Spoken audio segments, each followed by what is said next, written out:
Okay, so first thing we want to do is we want to find ideal positioning and start building that awareness and control.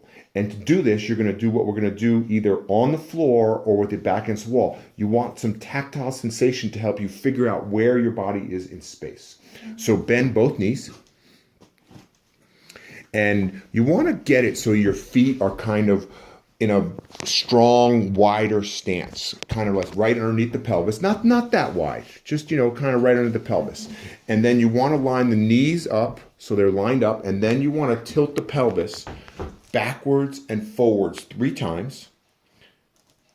And you're going to find the middle position. So do more of a tilt going that way. Yeah. And then go ahead, back, and then find the middle position. Middle, like in between them? In between, yes. Right there? No. Tilt more. Okay, there.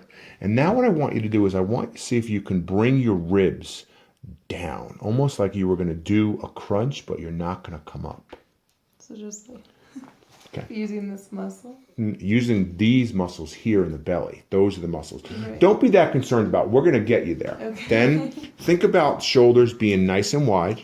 Okay. And back of the neck nice and long. So not like that, but more like that. And then shoulders we want kind of here. So think about them growing kind of wide out to the sides. Okay, that's the ideal position. And as we do this and as you repeat this, it'll feel less weird because initially it's going to feel a little strange. So now how we stay there is we're going to do something called the powerhouse. And this comes from Pilates. And the powerhouse is a combination of 3 things. First, breathing in a specific way. Second, contracting a deep abdominal muscle called the transverse abdominis. And then third, contracting the muscles of the pelvic floor. First, the breath. Into the nose, out through the mouth, through pursed lips and tongue. It's going to look and sound like this. Shh. Can you show me?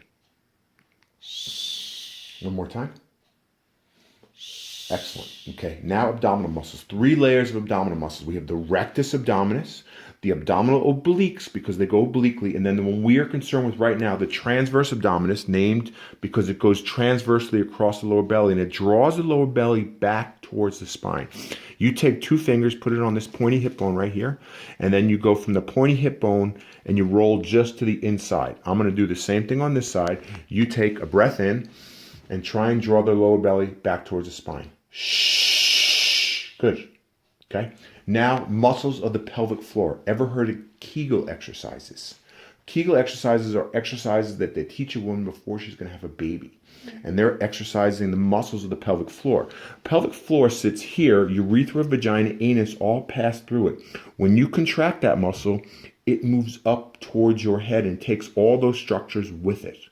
2 cues to help people get connected to their pelvic floor muscles are 1, stopping a pee in the middle of peeing, but we don't want people to do that on a regular basis because that does promote urinary tract infections. And the other one is holding in a fart.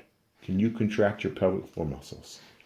Okay? So now we combine all 3 of those things. So now it's a breath in. You're going to breathe out.